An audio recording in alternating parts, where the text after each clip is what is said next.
ನಾವೇನ್ ಮಾಡ್ತಾ ಇರ್ತೀವಿ ಅಂದ್ರೆ that God exists ಅನ್ಕೊಂಡು Sadhguru ಸ್ಟಾರ್ಟ್ ಮಾಡೋಣ.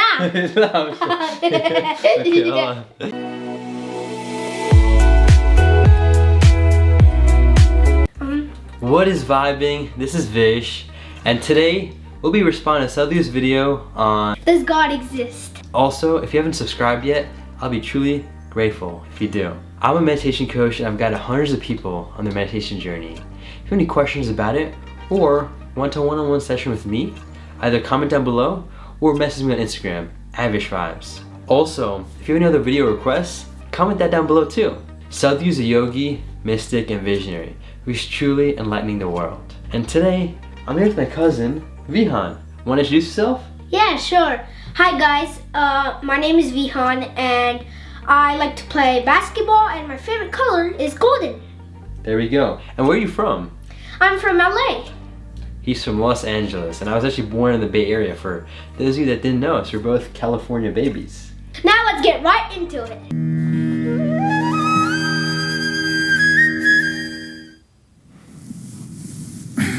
Once happened.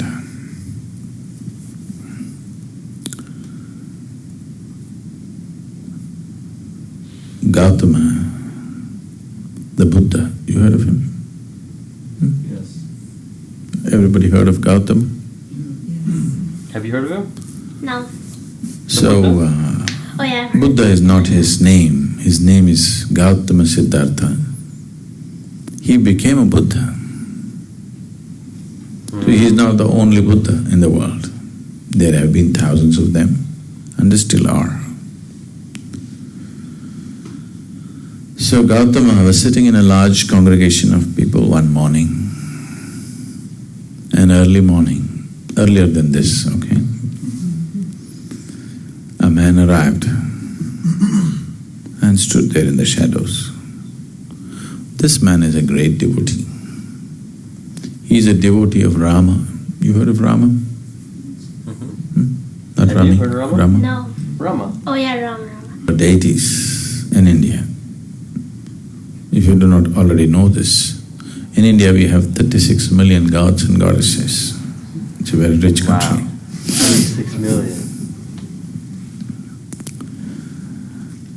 So, he is a great devotee of Rama. The devotees in India, not now and not everybody, but those who take this seriously, they will not utter any other word than the name of God that they believe in. So if they want you to come, they'll say Ram Ram. If they want you to go, Ram Ram. If they want something, Ram Ram. No other word but Ram. The clothes are all printed Ram Ram, they utter only Ram Ram, they live Ram Ram. They devoted their whole life to God. You are smart, you are not like that. You kept God like insurance. Just in case something goes wrong, I have also paid my premium. Everything that you need to do, you do it yourself. You kept God like insurance. You're smart. But this man invested his whole life in God, total. Age is passing away, little doubt has come. Are there people here who don't believe in God? Nobody? No leftists? No? Only one? Okay, what's your name? John. Only John? Nobody else? I have doubts.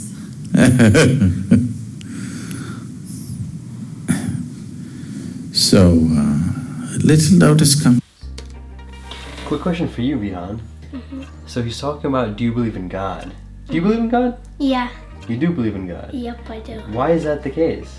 Because I've seen I've seen some videos on YouTube of God where he's flying over and like where he's protecting the land in India so nothing bad will happen and like bad events and people won't get hurt. Okay, so that's why you believe in God. Awesome, well thank you for sharing. Let's continue. He knows there is God. Just a little doubt, suppose there is no God. I'm wasting my whole life doing Ram, Ram, Ram. See, this doubt will come to you only if you invest your whole life. You invest just 10 minutes in a week, then you will not get this doubt, it's all right, what's the problem? You know? If you invest your life completely into God, then within 3 days doubt will come. Am I wasting my life just doing this? And there are other people who don't believe. See, look at this John. He doesn't believe. For him also sun comes up in the morning. For him also flowers blossom. From him also life happens. Looks like he's having a better time than me. It's a little doubt. He knows there is God. Just a little doubt. Now there is an enlightened being here. He wants to confirm. But after being a well-known devotee for a long time, because he did not just go to the temple, he built many temples. At this stage in his life, how to ask whether there is God or not now? So he came early morning, stood in the shadows there and asked this inevitable question, is there God? Gautama looked at the man and gave a clear, emphatic no. Here this large congregation of disciples, this has always been a struggle in their mind, is there God or no God, is there God or no God? Oof, one big relief. Whenever they ask such a question to Gautama, he just becomes silent, he doesn't say anything. For the first time he gave a clear answer, no God. Joy spread across the congregation. Just the struggle, is there God or no God, is over. The enlightened one has declared there is no God. The message spread across the town. Through the day, celebrations happened because just imagine the freedom of it. No God means nobody sitting up there keeping accounts of what you did and what you did not do to punish you, burn you in hell or do this or that. Life is completely yours. So through the day, celebrations happened. Everybody is in great joy. I'm curious, Johan, if you were in that town, right, and it was declared that God isn't real, how would you feel? I would feel sad because there'd be nobody to protect us. So God is really important for protection. I see. The evening, once again the congregation is sitting, another man came. He also standing in the shadows. This man is a Charvaka. Charvaka means, in India, there are groups of people who are known as Charvakas. These Charvakas are out and out materialists. They don't believe anything other than what they can see. Probably this is the only culture that allows this. You will see actively missionaries of God going from village to village spreading their God message, and missionaries of no God going from village to village arguing with people and proving to them how there is no God. Probably this is the only culture that allows that. Anywhere else they would be killed. So if you want, you can spread God, or if you want, you can spread no God. This is true democracy, you know. This has been there like this for thousands of years. People come and set up arguments in the village and they prove to you how there is no God. So this is an expert Charvaka. Whatever kind of believer you are, if you talk to him for 10 minutes, he'll prove to you no God. For thousands of people, he's proved no God, no God, no God. Age is passing, little doubt has come. Suppose there is God. When I go there, will he leave me? And all these believers say that he's got all kinds of torture equipment up there. So because I went about proving to everybody that he doesn't exist, he may torture me much more. He knows there is no God. He's proved to thousands of people there is no God. Just a little doubt. Now there's an enlightened being here. He wants to confirm. So he appeared there in the evening. And he asks the same inevitable question, is there God? Gautama looked at the man and said, yes. Once again turmoil started. How would you feel, Vihan, if you got a confirmation that God was real? How would you feel about that? I'd feel really happy Okay, and why is that? because there would be someone to protect us and take care of us. So you really trust in God because of that protection, right? Mm-hmm. Cool. Let's continue. Morning he said, no God. They were all really happy. In the evening he says, there is God. So what's the game Gautama is trying to play? See, if you believe there is God, or if you believe there is no God, you're in the same boat. You believe something that you do not know. Yes. I believe this, you believe that.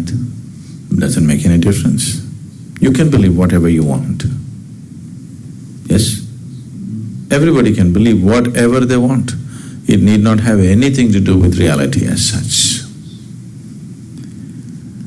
If you say, I do not know, the longing to know will arise within you. If the longing arises, the seeking arises. If the seeking arises, the possibility of knowing exists. Wow, that was a very beautiful video about God, and I would love to hear what Vihan has to say about this. So what I understood was people were like, oh, there's no God, what a relief and everything. But they weren't thinking about the God that protects you is not there. So what would you do if you don't have God, right? No one would be able to protect you. So there would be lots of danger and you can die very easily without protection. So that's what people weren't thinking. But when they confirmed that God was real, they were all like, no, why is there God? But they weren't actually thinking how important God is. Ah, cool, I love that. So Vihan, it seems like you definitely love God and that you have this seeking out of protection for God, which is really nice, right? But I'm curious, from what he said in the story, right, with the Buddha, right? Basically, what he was saying was the Buddha first told the whole town and village that God is not real, and then he told the town and village that the God is real, right? And so they didn't know which one to believe. If you were in the village, what side would you pick, and how would you feel if you were given two different answers? So first, what side I would be in was that God is real because God needs to protect you, and I feel like God is real because there has been many sightings and like things like that. But like how I would feel if they didn't say God was real, I would feel sad because then I would have no one to protect me and I would be in danger all the time. Awesome. Well, Vihan, thank you so much for sharing that beautiful feeling and really just view on the video itself, as well as God. I mean, it seems like you have this love for God, which is very beautiful to see. So thank you for sharing that. Thank you. Awesome. So what I have to say about this video is really just how beautiful and significant it is. This parable that Sadhguru described with Gautama Siddhartha, or the Buddha. And it's really just the whole idea of realizing how whether you believe in God or you don't believe in God, both people don't have proof. You see? People that believe in God don't have proof that he exists. People that don't believe in God don't have proof that he doesn't exist. As he says towards the end beautifully, they're in the same boat. And so on the path to seeking, it's all about just saying, I don't know. You see? Instead of saying, I believe this, I believe that, usually belief, at least from what I've learned, is very blind. It's an assumption about something which you don't know about. Why not just say, I don't know? The moment you say, I don't know, you're opening up the possibilities to the truth. By picking a side blindly with one eye closed, one eye open, you are very possibly ignoring what could be the reality. And so that is why I always emphasize this with a lot of the Sadhguru videos too. He'll be asked a lot of questions and sometimes he doesn't directly answer it. And a huge part of that is, instead of giving you a simple one word or let's say one sentence answer, it doesn't do justice to a lot of these deeper questions about life, about anything along those lines need to be experienced, not just answer with a word or a sentence. And so what Sadhguru does instead is respond with either a parable or a directional story, which will allow you to realize that truth and answer within yourself without that spoon-fed answer. So I'd have to really appreciate Sadhguru for really shedding this beautiful light. And just to also really emphasize this point, it's okay to just say I don't know to a problem or to anything. Because once you say I don't know, you're actually very open-minded. And the more open-minded you are, the more intelligent you can be. Thank you so much for watching. And just a reminder, if you have any other video requests, please comment that down below. Make it a great day, take it joyful, and stay conscious. You did great, bro. Thanks. Woo!